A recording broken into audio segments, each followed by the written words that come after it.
आदाब नाजरीन, मैं सनम एजाज और आप देख रहे हैं ग्राउंड रिपोर्ट हालात वाक़ात पर। हमारी पहली नज़र शुरुआत जम्मू कश्मीर के हालात से, और हालात में गोली चलने का वाक़ा कश्मीर में बराबर जारी है। आज भी गोली चली है और आज की गोली श्रीनगर के नज़दीकी इलाका पांपोर में चली है और जिसमें 5 लोगों के ज़ख्मी होने की खबर है। बताया जाता है कि CRPF की टुकड़ी जो रोड ओपनिंग पार्टी पर पांपोर के टंगन के इलाके में मौजूद थी और खंडजाल के पुल के नज़दीक मिलिटेंटों की एक टुकड़ी ने उन पर अचानक गोलीबारी की, जिस दौरान 5 CRPF के एहलकार जख्मी हुए, जिन्हें फौरी तौर पर अस्पताल पहुंचाया गया, जहां से 2 CRPF एहलकारों के बारे में बताया गया कि वो जख्मों की ताब न लाते हुए दम तोड़ बैठे। वादिय कश्मीर की सूरत हाल में गोलीबारी चलना कश्मीर के अंदर के रोज़ के मामूल हैं। लाइन ऑफ कंट्रोल पर गोलाबारी होती है और इस सारे के बीच में तनाव है, और आज भी जब गोलीबारी हुई तो उसमें भी तनाव देखने को मिला। एडिशनल ट्रूप्स को फौरन बुलाया गया और पूरे इलाके का कॉर्डन किया गया। शाम देर गए तक इलाके का कॉर्डन जारी था, इलाके में सर्च ऑपरेशन भी किया गया, ताहम शाम गए तक कोई और आमना सामना नहीं हुआ। ये हालात और वाक़ात कश्मीर के हालात और वाक़ात में कश्मीर और कश्मीर में गोलीबारी, लेकिन इसी गोलीबारी के साथ कहीं न कहीं इंटरनेट को भी जोड़ के देखा जा रहा है और ये कहा जाता है कि माजी से लेकर हाल तक इसी गोलीबारी को बुनियाद बना के कश्मीर में इंटरनेट की सहूलियात को कभी ख़त्म किया गया, कभी रोका गया, कभी 4G से 2G किया गया और कभी 2G की स्पीड भी कम की गई, और फिर सरकार पर कई बार दबाव भी बनाया और ये भी बताया गया कि इंटरनेट आज तो फंडामेंटल राइट्स में है, और इसी इंटरनेट पर मामला अदालतों तक भी पहुंचा और अदालतों तक मामला पहुंचने के बाद जब अदालतों से अहकामात आए तो फिलहाल 2 जिलों में पहले ही 4G सर्विसेज को कश्मीर में बहाल किया गया है। लेकिन अब ज़राया बता रहे हैं कि एक बार फिर गुफ्त शनीद हो रही है, एक बार फिर टेबल मीटिंग्स हो रही हैं और इलाकों में 4G सहूलियात को फराहम करने पर सरकार गौर खौज कर रही है। खबरें मिल रही हैं कि और 2 नए अजला में भी 4G इंटरनेट सर्विस को बहाल किया जा रहा है, और 4G इंटरनेट सर्विस के बहाल किए जाने पर लोगों का पहले से ही सवाल यही था कि आखिर कब तक बुनियादी हकूक़ से दूर रखा जाएगा। कश्मीर में इस साल कोविड से लेकर पिछले साल के हालात के दौरान स्कूल बंद रहे तो बताया गया कि इंटरनेट से ही बच्चे तालीम हासिल कर सकेंगे, लेकिन इंटरनेट की वो स्पीड जिस पे आम बच्चे यही कहते थे कि ये सरदर्द है, कोई इलाज नहीं है, और इंटरनेट के 4G के बहाल होने की अपीलें होती रहती थी। लेकिन आज अच्छी खबर आ रही है कि 4G और 2 अजला में रेस्टोर हो सकता है, कश्मीर का एक ज़िला और जम्मू का दूसरा ज़िला। और अगर 4G की बात करें तो 4G का मामला रियासत के साबिक़ा वज़ीर आला डॉक्टर फ़ारूक अब्दुल्ला ने पार्लियामेंट में भी उठाया था। तब कश्मीर में कई लोगों ने सवाल किया था कि वो फ़ारूक अब्दुल्ला जिसका स्टैंडर्ड, जिसका लेवल सियासत में बहुत ऊंचा है, उन्हें कश्मीर के दूसरे मुद्दों में ख़ास तौर पे पिछले साल 5 अगस्त के बाद के हालात पर पार्लियामेंट में सवाल उठाने थे, और उसके बजाय फ़ारूक अब्दुल्ला ने सवाल 4G का उठाया। बहुत ज़्यादा तनकीद का निशाना भी लोगों की तरफ से उन्हें बनाया गया था। वहीं आज एक बार फिर कश्मीर के हालात पर फ़ारूक अब्दुल्ला की चुप्पी साफ तौर पर देखने को मिली। श्रीनगर के नौगाम के इलाके में एक निजी शोरूम का इफ्ताह करते हुए फ़ारूक अब्दुल्ला भी आए हुए थे, उनके फर्जंद और साबिक़ा वज़ीर आला उमर अब्दुल्ला भी थे। नेशनल कॉन्फ्रेंस के सभी लीडरान वहाँ पर मौजूद थे, और जब तकरीब इख्ताम पजीर हुई तो मीडिया जब उनके सामने पहुंचा तो पूछा सवाल यही कि आखिर क्या है उनकी सियासत, कहाँ की तरफ जा रही है उनकी सियासत। तो फ़ारूक अब्दुल्ला ने जवाब दिया, ज़रा सुनिए आप भी। इंशाअल्लाह दिल्ली वाले हमारे साथ इंसाफ करें इस रियासत के साथ, और जो उनने फैसला 5 अगस्त को पिछले साल किया उसको रिवर्स करें, तो यहाँ इंशाअल्लाह सब कुछ चीज़ चलेगा, हम लोग आगे बढ़ेंगे। मगर उसके लिए उनका बहुत योगदान होना चाहिए, तभी यहाँ हो सके, नहीं तो बेकारी कभी कम नहीं होने वाली। तो अपनी पार्टी का कहना है कि रीजनल पार्टीज कोई 370 और स्टेट को रेस्टोर नहीं कर सकता, पार्लियामेंट या सुप्रीम कोर्ट करेगी। यहाँ के लोग करेंगे, यहाँ के लोग। डॉक्टर फारूक अब्दुल्ला से मुख्तसर बातचीत हुई, लेकिन 370 और 35 का सवाल मुकम्मल तौर पर टाला, कोई जवाब नहीं दी। लेकिन जाते जाते कहा कि यहाँ के लोग करेंगे। मार्केट के बारे में कहा कि मार्केट में जो बेरोज़गारी हुई, काफ़ी ज़्यादा इन शोरूम उस पर काम करते थे और सेल्स बॉयज़ और बाकी वगैरह जो सर्विस के साथ जुड़े थे, उन्होंने अपील की कि शायद वक्त बदल जाएगा और दोबारा वही माहौल होगा। लेकिन सियासी मामलात में कोई भी बातचीत नहीं की और किसी सवाल का जवाब नहीं दिया। गालिबन ये मामला साफ दिख रहा है कि नेशनल कॉन्फ्रेंस फ़िलहाल 370 गुपकार डिक्लेरेशन 13,000 सीटों के लिए, पंचों के निशस्तों के लिए जो इंतखाब होना चाहते हैं, फ़िलहाल सियासत से दूर होना चाहिए। बात अलग है कि क्या नेशनल कॉन्फ्रेंस सियासत से दस्तबरदार हो रही है या इन मामलात को, सवालात को टालने की कोशिश कर रही है। ये कश्मीर की सियासत और सियासत पर फारूक अब्दुल्ला का बयान, वो फारूक अब्दुल्ला जो माजी में कहा जाता था कि 370 के से साथ साथ 35 की रखवाली का दावा करते थे, वही फारूक अब्दुल्ला आज हर तरफ से इल्ज़ाम यही है कि उस पर खामोशी इख्तियार कर रखी है। कहा जाता है कि आजकल सिर्फ एक ही नारा है कि महबूबा मुफ्ती को कब रिहा किया जाए, और इसके पीछे भी नेशनल कॉन्फ्रेंस की इस सियासत के पीछे भी लोग सियासत देखते हुए ये भी बता रहे हैं कि कहीं न कहीं नेशनल कॉन्फ्रेंस इंतज़ार कर रही है कि कब महबूबा मुफ्ती को रिहा किया जाएगा और बाद में जो कुछ भी होगा वो उसी के कांधे या उसी के सर मोंदा जाएगा। ये आम लोगों का इल्ज़ाम, लेकिन सवाल आज फारूक अब्दुल्ला से फिर हो रहा था कि आखिर जम्मू कश्मीर की सियासत में बड़ा नाम होने के बावजूद भी फारूक अब्दुल्ला आज भी दिल्ली के इशारों पर काम कर रहा है, आज भी योगदान की बात कर रहा है और आज भी कहता है कि हम दिल्ली के से इंसाफ मांग रहे हैं, जबकि इंसाफ आज की डेट में कहा जाता है मिलता बहुत कम है। फिर फारूक अब्दुल्ला किस इंसाफ का इंतज़ार कर रहे हैं? ये रियासत की सियासत का वो पहलू जिस पे बहुत से लोग मनफी अंदाज में भी सोच रहे हैं, लेकिन और भी मामलात हैं और दूसरे मामलात में सरकार का एक बड़ा कदम जिसकी वाहवा इन दिनों हर तरफ से हो रही है। वो अलग बात है कि पिछला फेज़ 1 और फेज़ 2 कोई बड़ी वाहवा हासिल नहीं कर सका, लेकिन फेज़ 3 पे जब लोग ये कहते हैं कि खुद एलजी ज़मीन पे हैं, खुद एलजी नज़र रखे हुए, अकाउंटेबिलिटी बना रखी है, हर अफसर से पूछते हैं कि कहाँ गए कहाँ नहीं गए, तो उसके बाद इसके मुस्बत नताज होने की बहुत ज़्यादा तवक्का भी है। और इसी मुद्दे को लेकर रियासत के एलजी आज दूर दराज के गाँव मत्सिल के में भी पहुँचे हुए थे। कल वो शोपियाँ के इलाके में थे और शोपियाँ के इलाके में भी रियासत के एलजी मनोज सिन्हा ने ज़मीनी हक़ाइक़ को बदलने की बात भी की, कुछ मिलिटेंसी का मामला भी उन्होंने उठाया, लेकिन आज की तारीख में जब वो लाइन ऑफ कंट्रोल के नज़दीक के इलाके में थे तो वहाँ ज़मीनी हक़ाइक़ को बदलने के लिए उन्होंने ज़मीन पर रहते हुए दूर दराज के लोगों की बात भी सुनी, मशवरा भी दिया, हालात भी बताए और ये भी बताया कि उनके बगैर, अवाम के बगैर सरकार कुछ नहीं कर सकती है।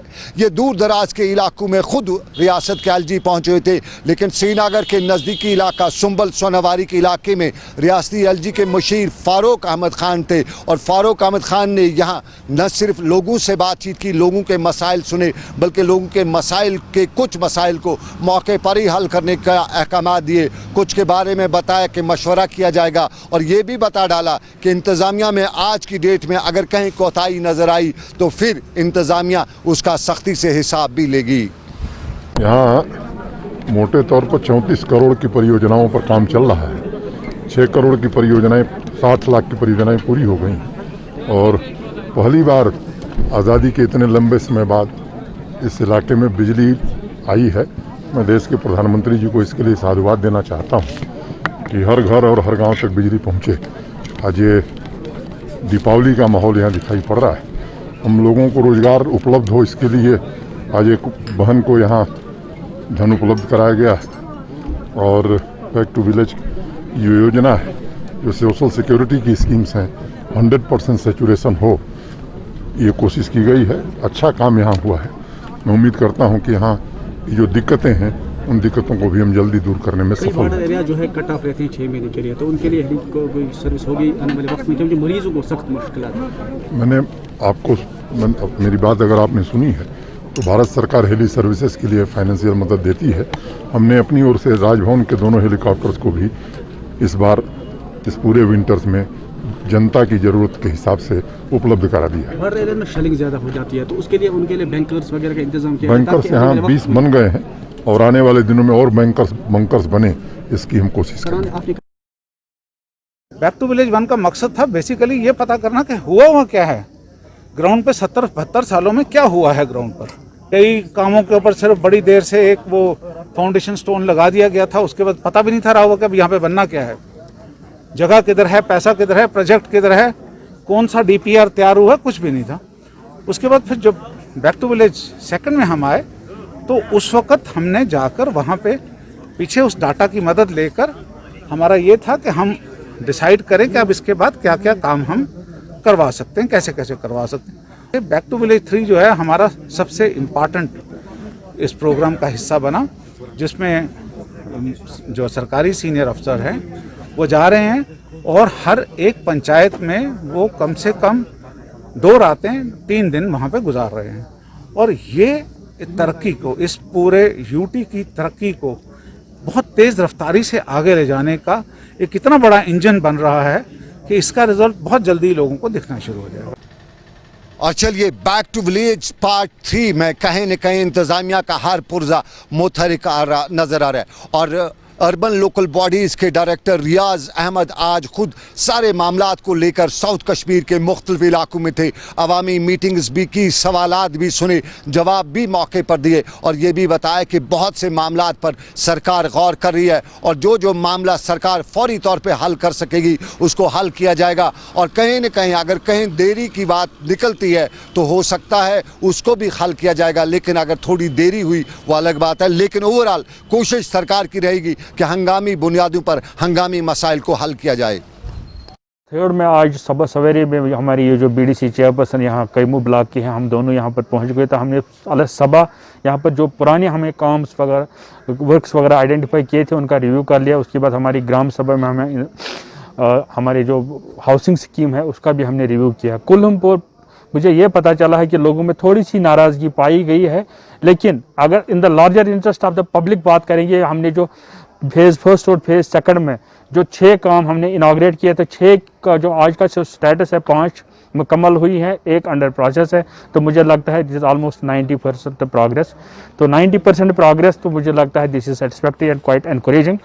तो लोगों को यही मेरा मैसेज है कि वो ग्राम सभा में या जो हमारे आने वाले पंचायत के जो इलेक्शंस वगैरह हैं उनमें बैक टू विलेज पार्ट 3 आज भी सरकार के कई पुर्जे कुछ जगहों से डीले नजर आ रहे हैं। श्रीनगर के कुछ नज़दीकी इलाकों से भी खबरें आ रही हैं कि इंतजामिया के जिस ओहदेदार जिस पुर्जे की ड्यूटी थी वो वहां पे नहीं पहुंचा था, बल्कि उसने अपना अर्दली वहां भेजा हुआ था। और कई और इलाकों से भी इस तरह की खबरें आ रही हैं। नारबल की कहानी आपको परसों की याद होगी, कुपवाड़ा का इलाका भी आपको याद होगा, और बांडीपोरा से लेकर टंगमर्ग तक के कई इलाकों में लोगों ने यह भी शिकायत की कि बैक टू विलेज पार्ट 3 में वही हालात दिखने को मिल रहे हैं जो पिछले हालात पिछले पार्ट 1 और पार्ट 2 में थे। हमारी साथी सदफ एजाज भी इस पर नजर रखी हुई थी। सदफ क्या कहती है आपको दिखाते हैं। बैक टू विलेज फर्स्ट और सेकंड की बात की जाए तो वो कंप्लीट फेलियर था, क्योंकि तब जो एडमिनिस्ट्रेशन थी उन्होंने लोगों की ग्रीवियंसेस को सीरियसली नहीं लिया। लेकिन बैक टू विलेज 3 जो है लोगों को काफ़ी ज़्यादा उम्मीद है। पहला रीज़न उसका ये भी है, जिस तरह से मनोज सिन्हा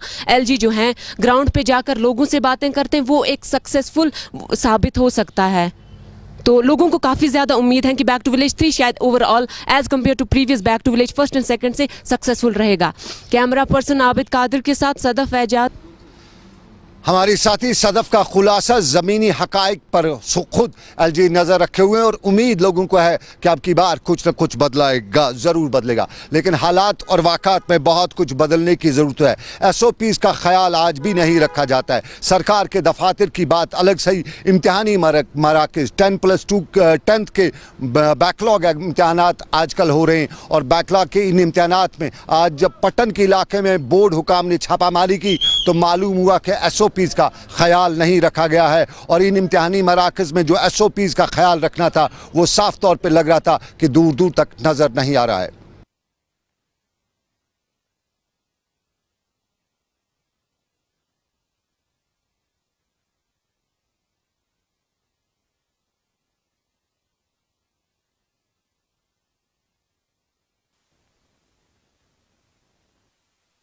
मैंने ये पाया कि keeping SOPs, instructions and social distancing view थोड़ा इसमें कमी है।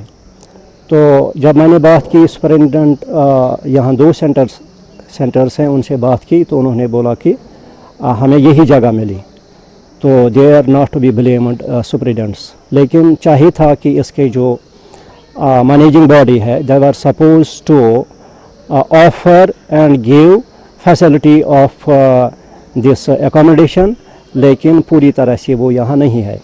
तो लेकिन फिर भी माशाल्लाह एग्ज़ाम ठीक चल रहा है, तो मास कॉपिंग वगैरह उसका कुछ नामो निशान ही नहीं है।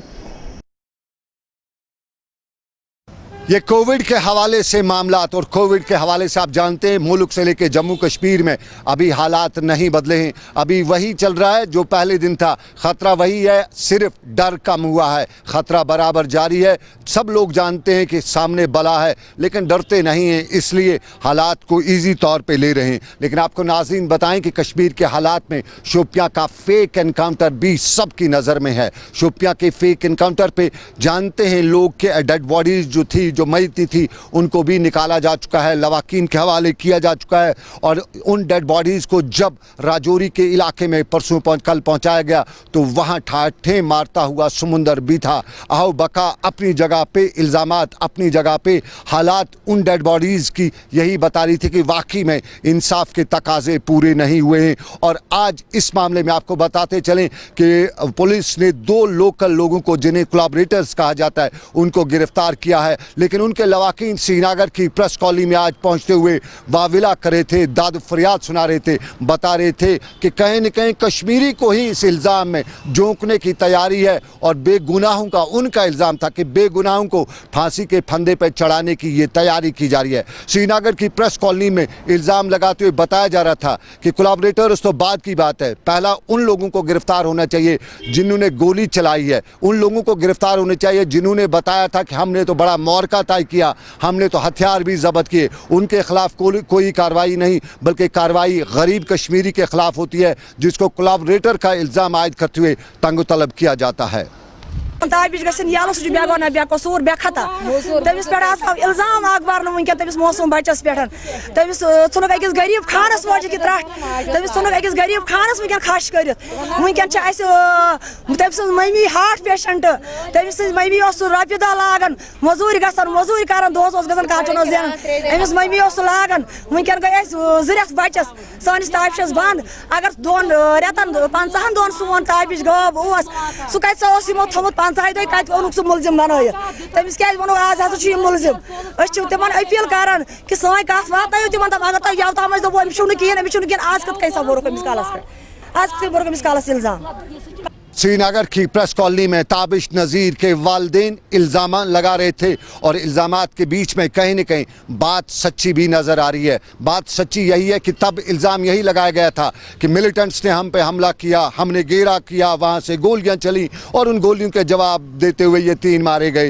ये तब एक इल्ज़ाम था और प्रेस कॉन्फ्रेंस में वो क्लिप आज भी मीडिया के पास मौजूद है जिसमें बताया गया था कि बड़ी मिकदार में इस एनकाउंटर के दौरान हथियार और गोला बारूद जब्त किए गए। और जब वो निहत्ते थे, जब वो आम आदमी थे, तो वो हथियार और गोला बारूद कहाँ से आया, सवाल पूछे जा रहे थे श्रीनगर की प्रेस कॉलोनी में। और उस सवाल का जवाब का इंतज़ार आज भी श्रीनगर से लेके वादी कश्मीर में है। लेकिन कुछ और पहलुओं पर भी बात करते हैं। इंतज़ार था फायर एंड एमरजेंसी सर्विस की लिस्ट का, लगभग 8 साल से बच्चे इंतज़ार कर रहे थे। लेकिन पिछले दिनों जो फायर एंड एमरजेंसी सर्विसेज की लिस्ट इजरा हुई उस पर भी इंतज़ार नहीं, अब बवाल शुरू हो रहा है। और आज श्रीनगर की प्रेस कॉलोनी से लेकर लाल चौक के आसपास बड़ी तादाद में फायर एंड एमरजेंसी सर्विसेज की इस रिक्रूटमेंट के एस्पिरेंट्स दाद फरियाद कर रहे थे, वाविला कर रहे थे और इल्ज़ामात की बारिश करते हुए बता रहे थे कि ये तो वही पुरानी बात है, पुरानी बोतल और सब कुछ वही पुराना, नया कुछ नहीं है, सिर्फ नाम नया है। क्योंकि आज भी वही देखने को मिला जो पिछली लिस्टों में था, आज भी करप्शन के इल्ज़ाम लगे। और ये भी बताया गया कि एक ही इलाके के सारे लोग जो हैं, एक ही फैमिली के लोग हैं और इसमें तहकीकात का मुतालबा करते हुए श्रीनगर की प्रेस कॉलोनी में नारेबाजी कर रहे थे। फायर एंड सर्विस डिपार्टमेंट का एग्जाम दिया था 2013 में। 2013 में जब हमने एग्जाम दिया था तो उसके बाद उन्होंने कहा कि इसमें धांधली हुई है, एग्जाम में कुछ अनफेयर मीन्स हुआ, इन्होंने इस्तेमाल किया है, तो हमारा लिस्ट उस वक्त भी कैंसिल हुआ सर। तो उसके बाद हमने 2 एग्जाम इन 7 सालों में दिए हैं जो इस बुनियाद पे कैंसिल हुए हैं कि इसमें धांधली हुई है। सर साहब आज इस साल हम एग्जाम दे रहे हैं तो 2020 में हमने 20 सितंबर को एग्जाम दिया सर। एग्जाम में जब हम पेपर देख रहे हैं तो बहुत ही ज़्यादा टफ पेपर था। पेपर के हिसाब से पहले लड़कों को पता था कि इसमें कट ऑफ तकरीबन 55 से 60 हो सकता है। जब हम सिलेक्शन लिस्ट देख रहे हैं तो सिलेक्शन लिस्ट में वो लड़के सिलेक्ट हुए हैं जिनका बैकग्राउंड 10th और 8th पास सिलेक्ट हुए हैं सर। और अगर हम एग्जाम में जो एस्पिरेंट्स ने एग्जाम दिया था वो तकरीबन MA MSc BEd और उसमें गोल्ड मेडलिस्ट PhD वाले लड़के KS से जो एग्जाम दे रहे हैं उनकी तैयारी करें, उन लड़कों ने भी एग्जाम दिया था। उनका स्कोर लिस्ट जो है वो अनफेयर है, बिल्कुल फ्रॉड हुआ है उसमें। हम चाहते हैं यही है कि इस लिस्ट की LG साहब खुद इसमें वेरिफिकेशन करे, इंक्वायरी करे। अगर इस लड़के में इस लिस्ट में धांधली है तो वो जिन्होंने धांधली की है उनको सामने लाए। और चलिए मामलात हम तालीम के उठाते हैं और तालीम के मामलात पर हम लगातार आपको बताते हैं कि हम कंप्रोमाइज़ नहीं करेंगे, कोई समझौता नहीं होगा तालीम के मैदान में और तालीम के इंफ्रास्ट्रक्चर में। हम आपको ये तस्वीर दिखा रहे हैं, ये लौरा कुकरनाग के इलाके के सरकारी स्कूल की इमारत की तस्वीर नहीं है। ये सरकारी स्कूल है लेकिन इमारत प्राइवेट बिल्डिंग है। और याद दिलाना चाहेंगे अरबाब इक़दार में रहने वाले लोगों को कि वहाँ के लोग कहते हैं ये स्कूल तब यहाँ पे बनाया गया है जब अंग्रेज़ पूरे बर सग़ीर पर राज करे थे। अंग्रेज़ तो चले गए लेकिन आज भी राज उनके निशान मौजूद हैं। ये निशान, इससे ज़्यादा और क्या निशान चाहिए। एक 1925 में बनाया गया स्कूल और आज तक इसके लिए इमारत नहीं बन सकी है और इमारत न बनने की वजह से बच्चों को प्राइवेट स्कूल में 2 कमरों में ही तालीम हासिल करना पड़ती है। और यहाँ के लोग इस पे अफसोस का इज़हार करते हुए बता रहे हैं कि आखिर कब वहाँ उनके जो MLAs थे, कब उनके लीडर थे या कब अरबाब इक़दार में रहने वाले लोगों को होश आएगा, कब वो उनका काम करेंगे, कब वो हालात व मामलात पर नज़र रखेंगे। मेरा नाम बिस्मा मंजूर है, मैं 10th क्लास में पढ़ती हूँ। मैं गवर्नमेंट हाई स्कूल दत्तकुल मतलब इसमें पढ़ती हूँ। तो हमें यहाँ पे बहुत सारी प्रॉब्लम है, स्कूल की प्रॉब्लम है। हम जब क्लास में बैठते हैं तो हमें आजकल ये बीमारी है जिसकी वजह से बहुत हमें मुश्किलों का सामना करना पड़ता है। तो जब हम क्लास में बैठते हैं बहुत सारे बच्चे, हम सोशल डिस्टेंसिंग भी मेंटेन नहीं कर सकते हैं, कुछ नहीं। हम एक रूम में 10-10 क्लासेस बैठे होते हैं तो हमें बहुत मुश्किलों का सामना करना पड़ता है। हमारा स्कूल भी सीधा नहीं है, हम कैसे मतलब हम आगे कैसे बढ़ेंगे। और हमारा प्ले ग्राउंड देखो, यहाँ पे हम खेल भी नहीं सकते हैं, कुछ नहीं कर सकते। जब हमारा स्कूल सीधा नहीं होगा तो हम आगे कैसे बढ़ेंगे जी। और हमें बहुत मुश्किलों का सामना करना पड़ता है। मैं उम्मीद कि आज DC साहब बड़े कत बोजन वाल DC साहब तैनात कर्मि डिस्ट्रिक्ट अनंतनागस। वह मे लास्ट उम्मीद बेबसी हस वनकस वस तम बह सपदोमुत आज बह उम्मीद किरण हे तमिस ब्रोट कुन दावा कर कि सह कर फौरी तौर बिल्डिंग चार बे ग्राउंड चार बे लैंड अम खतर यह डोनेट कर चार फौरी तौर। यह मे मोदबान गुजारिश। अस्सलाम वालेकुम वरहमतुल्लाह। ये साउथ कश्मीर के कुकरनाग के इलाके का स्कूल है। ज़रा नॉर्थ का हाल अहवाल भी देखें। आपके सामने शेरपुरा संग्रामा के स्कूल की ये इमारत है। यहाँ नई इमारत तो बनाई गई है लेकिन नई इमारत उस तरह बनाई गई कि वहाँ जगह भी आज भी बच्चों के लिए नहीं है। बच्चों को आज भी परेशान होना पड़ता है और परेशानी के आलम में बच्चे आज यहाँ बड़ी कम तादाद में आते हैं। लेकिन फिर भी कम तादाद में आने के बावजूद भी पुराने स्कूल की इस खंडर नुमा बिल्डिंग में ही उन्हें तालीम हासिल करनी पड़ती है। और इस खंडर नुमा बिल्डिंग में किसी भी वक्त ख़तरा है कि यहाँ पे ये बिल्डिंग गिर सकती है, नुकसान हो सकता है, बच्चों का नुकसान हो सकता है। भूचाल का छोटे से छोटा झटका भी इस इमारत को गिरा सकता है। न इंतज़ामिया नई बिल्डिंग बना रही है, अगर एक बनाई है लेकिन ज़रूर 2-3 इमारतों की है, लेकिन बनाने से कासिर है इंतज़ामिया और आखिरकार बच्चों की ज़िंदगी से यहाँ खेला जा रहा है। हम ये चाहते हैं कि तकरीबन 6 साल से ये बिल्डिंग जो है पूरी तरह डैमेज हो चुकी है। अब जो हमारे जो पारा महला का स्कूल था, मिडिल स्कूल है, वो उसको हमने शिफ्ट कर दिया। ये जो बिल्डिंगें हैं यहाँ एक बिल्डिंग में रह रहे हैं, तकरीबन 100 बच्चे हैं और ये इसमें मतलब ये हाई स्कूल के ये बिल्डिंग हैं। ये किसी भी वक्त इनको यहाँ से निकाल सकते हैं। इसलिए हम गवर्नमेंट से अपील करते हैं ताकि हमें वहाँ मतलब स्कूल बिल्डिंग उस जो पुरानी बिल्डिंग है उसको मुनहदम करके डिसमेंटल करके नई बिल्डिंग बना दी जाए ताकि बच्चे 100 बच्चे तकरीबन, ये छोटे छोटे बच्चे हैं, यहाँ बारिश वगैरह में नहीं आ सकते। और चलिए नाज़रीन, हम सिकम्स एम्प्लॉयज़ की बात भी करें। सिकम्स के मुलाजमीन आज श्रीनगर की प्रेस कॉलोनी में नारेबाजी करते हुए शेर कश्मीर मेडिकल इंस्टीट्यूट के अथॉरिटीज़ के खिलाफ एहतजाज किया और बताया कि वहाँ पे उनके बुनियादी हकूक़ जो हैं वो सलब किए जा रहे हैं। और इसके साथ साथ टूरिज़म महकमे के मुलाजमीन ने भी श्रीनगर में आज नारेबाजी की और नारेबाजी करते हुए सरकार तक ये बात पहुँचाने की कोशिश की कि उनके मामला थे, उनके मसाइल हैं और इन मसाइल को हल करने की ज़रूरत है। और आपको नाज़रीन बताते चलें, हमारे यहाँ टैलेंट की कोई कमी नहीं है। इन दिनों केएस के इम्तिहानात में कश्मीरियों ने फिर अपना टैलेंट दिखाया है, बच्चियों ने भी खूब टैलेंट दिखाया, लड़कों ने भी जी भर के मेहनत की थी और उसके अब वो नताइज भी पा चुके हैं, सेहत अफजा नताइज हैं। और साफ जाहिर है हमारे कश्मीर के टैलेंट के हवाले से कभी कोई सवाल उठ नहीं सकता है। और श्रीनगर में भी आज ऐसा ही तकरीब के दौरान इस टैलेंट ने बताया कि नौजवानों को तालीम हासिल करनी चाहिए और भरपूर मेहनत करके वो अपनी ज़िंदगी को आगे बढ़ा सकते हैं। श्रीनगर की एक प्राइवेट तालीमी इदारे इग्नाइटेड माइंड्स में आज की तकरीब के दौरान बच्चे भी खुश थे और नई पौध को आगे आने का मशवरा भी दे रहे थे।